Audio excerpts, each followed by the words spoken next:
Hey everyone, it's Monique for Nude. Welcome back to another video. So today's video is going to be 20 things. Okay, not 20.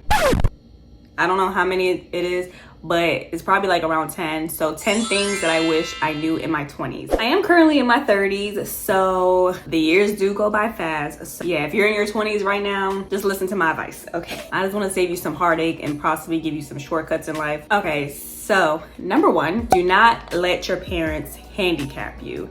So what I mean by this is some of us have parents that just like to do everything for us, and I feel like that can immobilize your kids or handicap your kids, because when they grow up to be adults, they don't know how to do anything for themselves. So for example, if they're always, paying bills for you, cooking for you, cleaning for you, I would advise you to learn how to do some of that on your own. That way, God forbid, if they were to pass away or something else happens where they're no longer able to play that role in your life, you're not left handicapped and wondering in the world what to do with yourself because you don't know how to, because you've never been taught to. I did a lot of things on my own only because, my mother was sick and she was disabled. So I knew how to pay bills. I knew how to write out a money order to pay the rent. I knew how to clean. I knew how to do a lot of things. The only thing I didn't really know how to do was how to cook. I tried to learn how to cook from her, but she always made me end up cleaning,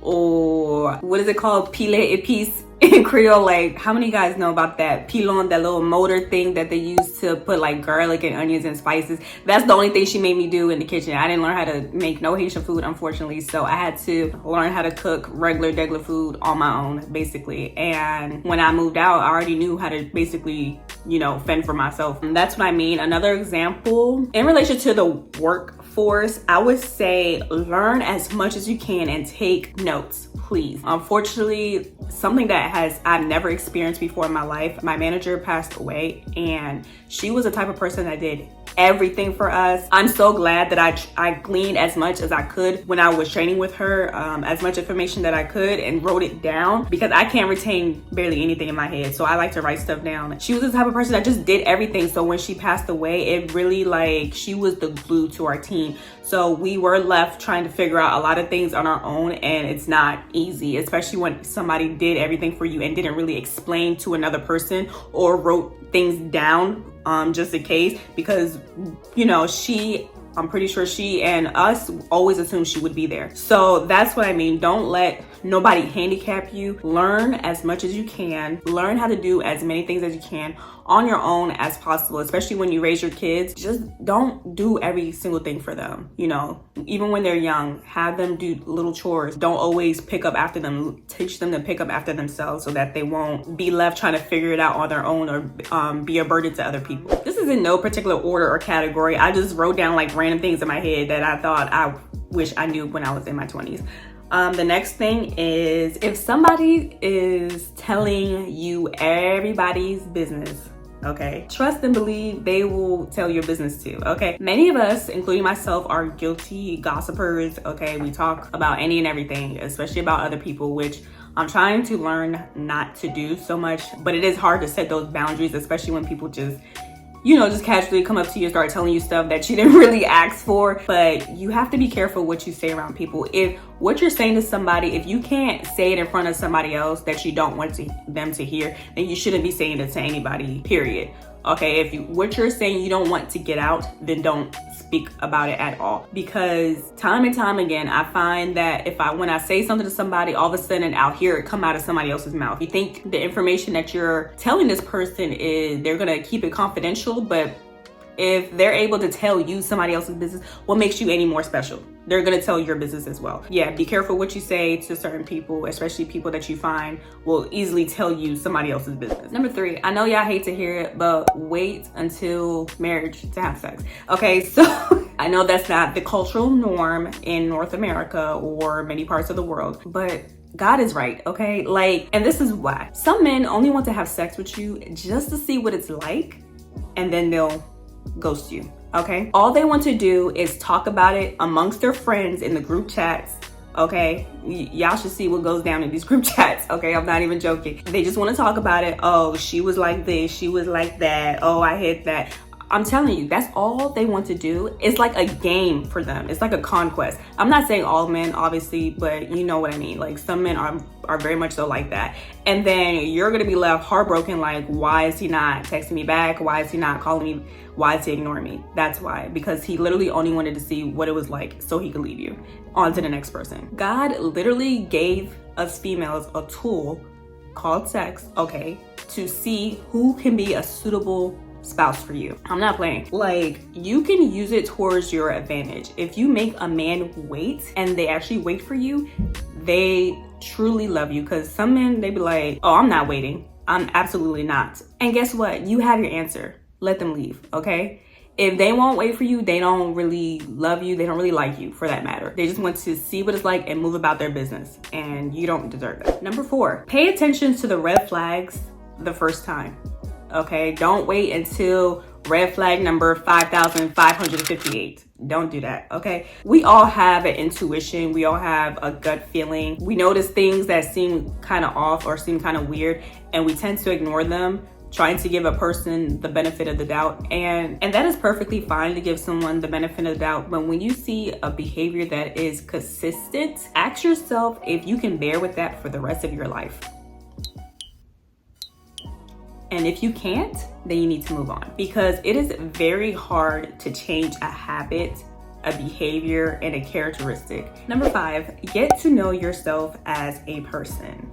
Okay, I wish I knew this in my early 20s, because I spent a lot of time allowing other people to influence me and make decisions for me rather than making decisions for myself, because I did not know what I really wanted, what I liked, what I disliked, what I was passionate about. It wasn't until, you know, I found God, and then he helped me discover who I really was as a person. You know, I spent a lot of my early 20s being undecisive about my career path, because I did not know who I was or what I wanted, you know, and I was easily swayed by opinions of other people, which could be really detrimental, especially for a person in their 20s, because it can change the trajectory of your life, always listening to other people. Not that I'm not saying that's necessarily wrong, but you need to know what you want out of life, not necessarily other people want for you, because that might not be what is right for you. I've talked about this book, how literally God led me to this book, and this helped me so much realize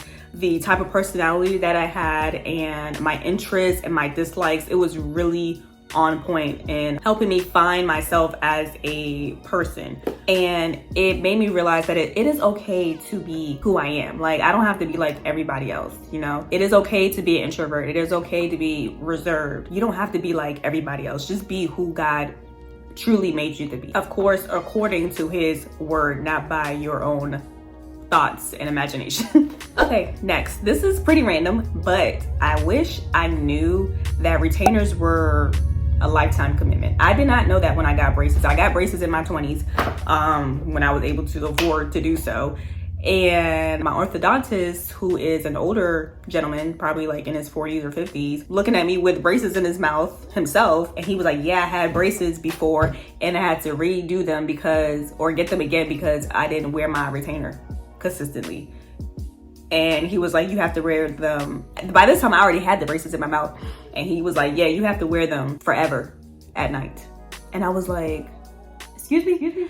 I did not know that. I did not know all that. Okay, so this is why so many people, when they get braces, their teeth go back crooked because they don't wear the retainer. And it's so hard to be consistent sometimes, because sometimes you just want to do your nighttime routine and go to bed and not be bothered by all this extra stuff.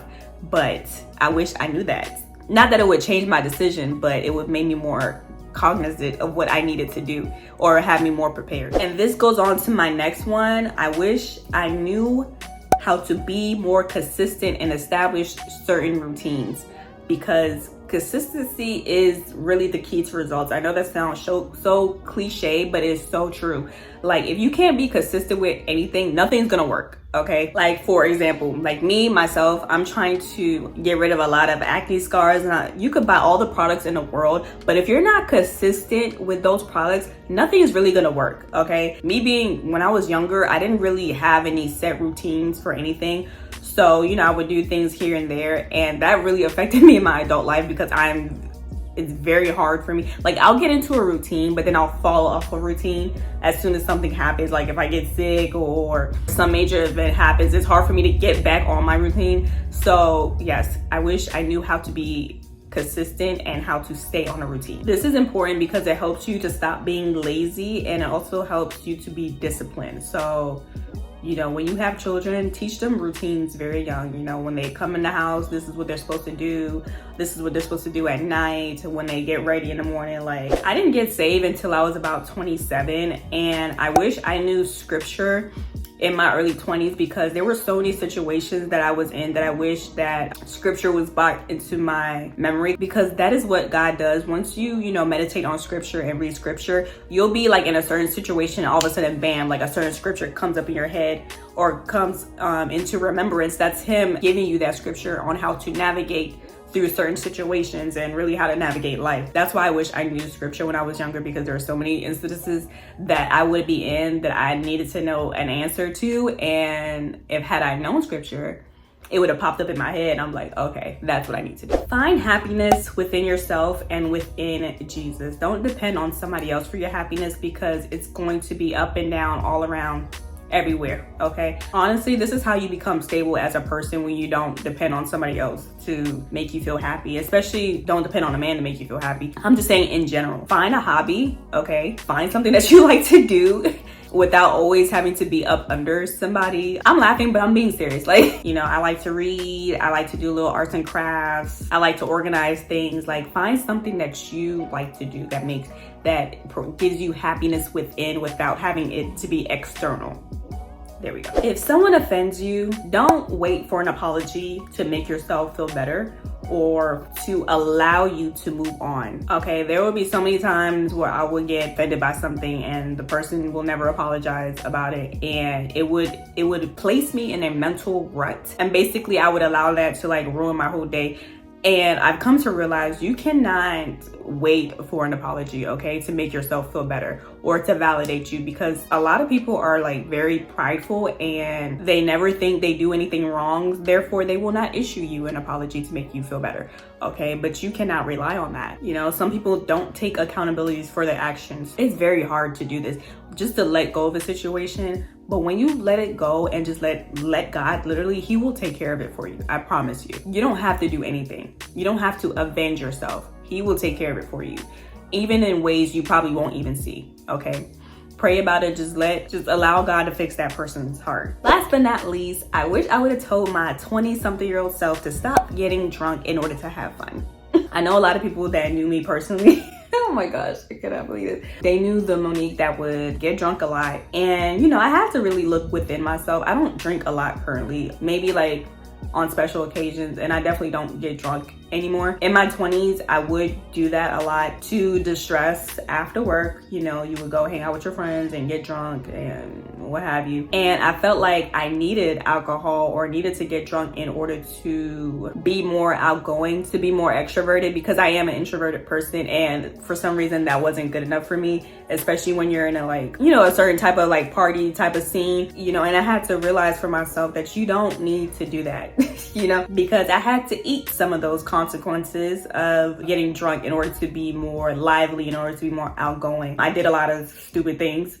You know, I've been in like reckless situations where I would drive home clearly not sober, and it is by the grace of God that I am still here. Seriously, because alcohol makes you uninhibited. It does not allow you to take control of yourself, and you could do foolish things. And you know what? Who wants to wake up the next day with a splitting headache, hungover, dizzy, tired, unproductive? Like, I'm just over it, to be honest. There was an incident where somebody recorded me and put me on their Instagram, and I saw that.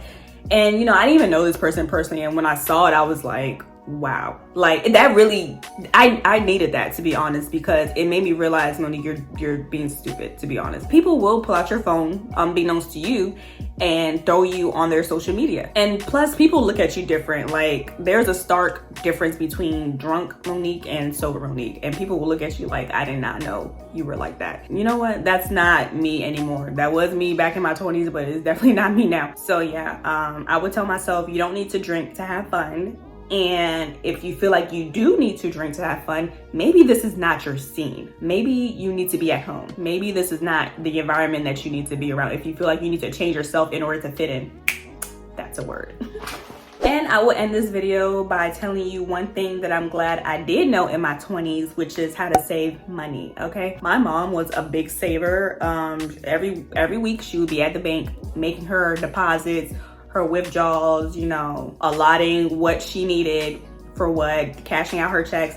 And I really learned that from her, and I'm so very thankful, because as an adult, things happen. And I'm not saying credit cards are bad, but you need to have liquid cash. I'm not saying credit cards are bad or having investments are bad. You know, definitely have a 401k, definitely have your little credit card so you can establish credit, but don't always depend on a credit card if you're in an emergency situation, because you're gonna have to pay that money back on top of interest sometimes. And you know, to me, it's like, why am I gonna pay you to borrow money? You know what I'm saying? Like, why am I gonna line your pockets in order to have money if I already have it in the bank? You know, people treat credit cards nowadays like it's free money. Oh, just put on your credit card and, you know, forget about it. No, if you don't have it already, you should not be putting it on your credit card. Seriously, use your credit card to benefit you. Pay it before you have to pay an interest, and you know, just to get benefits out of it, not so that you're forever paying monthly, bare minimum monthly payments and all this interest. Like, that stuff, every dollar accumulates and counts. You know, even when I wasn't making, you know, as much money, like minimum wage, my mom opened a savings account for me when I was in high school, and I still would put some money aside out of my little paycheck, and you know, for just in case something happened and I needed liquid cash really quick, okay? You know, you don't want to be forever in debt, always trying to pay off something. So yeah, that's it for today's video. Those are the things that I wish I knew in my 20s. Don't forget to subscribe down below if you like content like this, and give me a thumbs up. I will see you guys next time. Bye.